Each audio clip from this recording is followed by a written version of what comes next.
We're in the second hour here, Morning Loop Reloaded, resetting the show. The first hour, we had Adam House joining us, talking about focus. We had Maya talking about a lot of good stuff with Maya. We talked about procrastination. We talked about, well, just the things we do to keep ourselves from having fun. We had AJ come in and talk about how not to procrastinate and what you should do tonight before you go to bed is put your phone down or not. Good time. Good to have you there in the comments. I see you there this morning. Oh, Good Time's got the Halloween pumpkin in here. Hey, you guys ready for Halloween? Flinner, you got kids? You ready for Halloween? Oh, you're muted. No sound. There we go. That's because I have a wonderful little chicken right beside me here. Oh, there you go. There we go. Yes. No, I'm not ready. I'm not ready at all. Why would you be ready? My son is going to be Elsa from Frozen. Nice. And I have an older kid's actual costume for him. I don't have a younger kid. So I have to jerry rig something together to make it work. There. That's what moms do. Moms are good at jerry rigging. Moms are good at jerry rigging. Yes. You'll figure it out. That's it. Hey, Marty, Johnny, do you guys got any like Halloween kind of things going on? Or is it just, you're all, Johnny, I know you're past that. You got young kids, you're a grandpa, but any Halloween stuff in your purview, Johnny? Literally, we're traveling back from our house here in Mexico and Baja tomorrow. We have one on Halloween. It was basically our day to repack and get down to LA for some more stuff. Basically, Halloween is going to be one of those days where I'm going to turn off the lights and just keep us that way. We don't have to worry about people knocking on the door because we're going to be busy getting ourselves ready. And then I'm sure that I'm going to make sure that Tara lives extra long, and I don't want to have distractions of trick-or-treaters when I'm getting down. That's right. Exactly. Yes. She can maybe she get an extra a couple extra days of life if you can take care of Halloween a little extra. Marty, I don't know about you, buddy. You got Halloween actions going on? Do you party? What happens for Halloween for you? Anything? Just got my loop, Keith. We're just staying in the loop. You know, Halloween's one of those holidays. Yes. It's not bringing a lot of substance to my life, so I just stay in the loop, baby. Rock and roll. That's right. Good time. Leave some kids. There's a big chocolate bowl upstairs there. And so I look at Halloween as National Peanut Butter and Chocolate Day.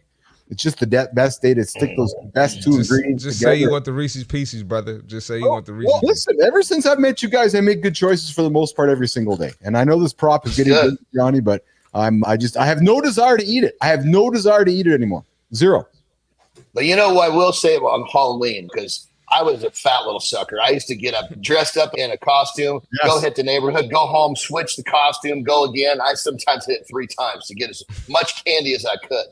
So now as an adult, when I started handing out the candy, I gave so much candy. Sometimes I'd have the full-size bars, or they would take 1 or 2 pieces. I'd grab a handful and drop it in. So I was the guy that gave the word on the street was the big dude is giving out all the candy. Because I wanted to be the guy that was giving out a lot because I used to love the guy who gave me a lot. Yes. Yeah. Or the big bars, right? Oh, that guy gives the big bars. Full size, the real bar, the regular, the one you get in the grocery store, not the little son of a bitch. Don't tease me with that thing. Give me the real deal. Yes. Hey, if you're tuning in right now to Mornings Live with Keith and Friends, I invite you to subscribe to the channel, like the channel, share it with your friends. Tell your friends you've discovered this morning show for men. We created this morning show for men to help you guys be accountable to your biggest goals. And this morning we're talking about procrastinating. And before we continue on with In the Gym with John and Marty, who are going to talk about the top 5 gym excuses and how to crush them and give you guys maybe some exercises to get you guys going and get yourself out of bed this morning. I got something I want to throw on the table here, guys. A CEO's guide to do lists. How to organize and prioritize tasks. We're talking about procrastination today. There's guys getting out of bed this morning. There's women getting out of bed. There's humans getting out of bed going, okay, I got to get going here today. And I'm feeling overwhelmed. I got this massive list of things to do, and I don't know where to start. So you know what I'm going to do? I'm going to procrastinate. Right? This is what often we do, right? We look at this big list, and the easiest thing to do is often not do anything about it. So, gentlemen, I'm going to invite you to consider some of the things I say, which might just maybe encourage you to do something about your big list today. Number 1, John, Marty, Christina, determine the highest and best use of your time. And I'll add to that, add the non-negotiables to that.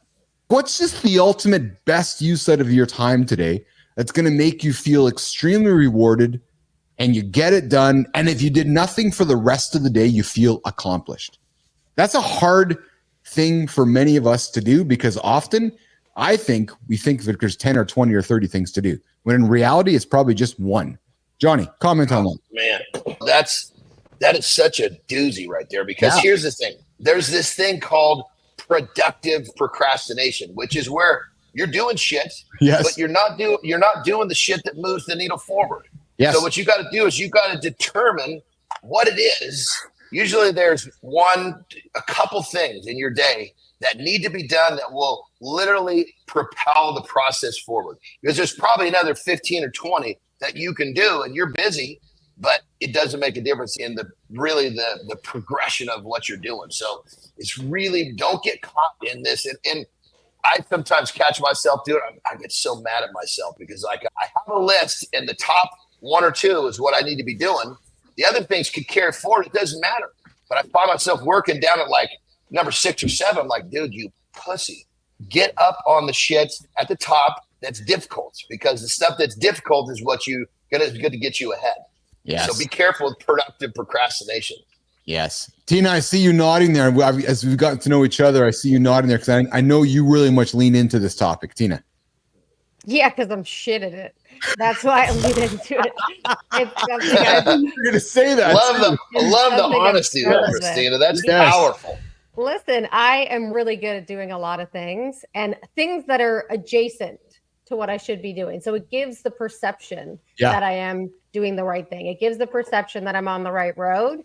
But when you take a scale back and when you go, okay, is this actually the right thing to be doing? It's not. It just feels really good at that moment. So that's why I lean in. I'm shit. Yes. But I'm getting much better. I will say that. You are. Yes. So here's something else for you gentlemen to think about. And this is going to be a hard one.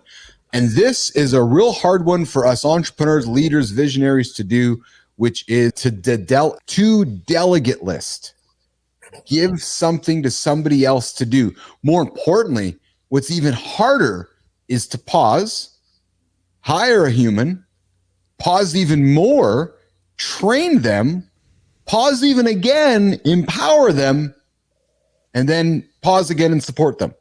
So my point is that often we're like, I'll just fucking do it myself. No, don't. Pause, find somebody, delegate, train them, and then watch yourself get back to the important things on your list. That is a hard thing for leaders, entrepreneurs to do, because we just want to do it ourselves.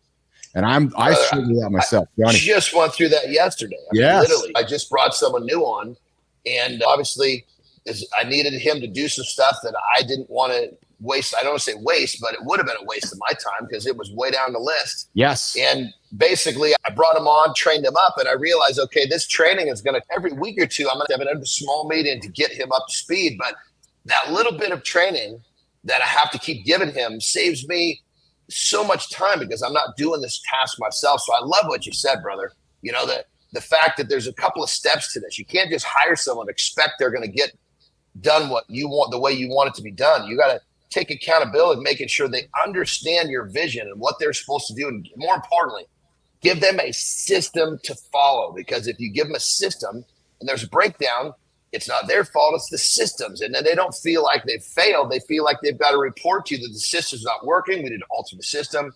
And it makes it a really, I guess you say, fluid work relationship. Yes. It's a hard thing to do, gentlemen. I know right now you're getting your day going and you're like, I'm just going to go do it myself, because I don't want to pause and find somebody. I got to write the job description. I got to post the job description. I got to go and interview a bunch of people. I got to go make a decision. I got to go then train them. It's going to take me 3 or 4 months by the time I see results. You guys know where I'm coming from, because you've all been there. I've been there too. No, I'm telling you, stop. Don't procrastinate on what's most important. And it's funny, because I had this conversation with Christina last week. We were in between meetings, and I said, boom. Within 7 minutes, I sat down with ChatGPT. I said I needed a job description. It was boom, job was posted. Later that day, I had people I was hiring.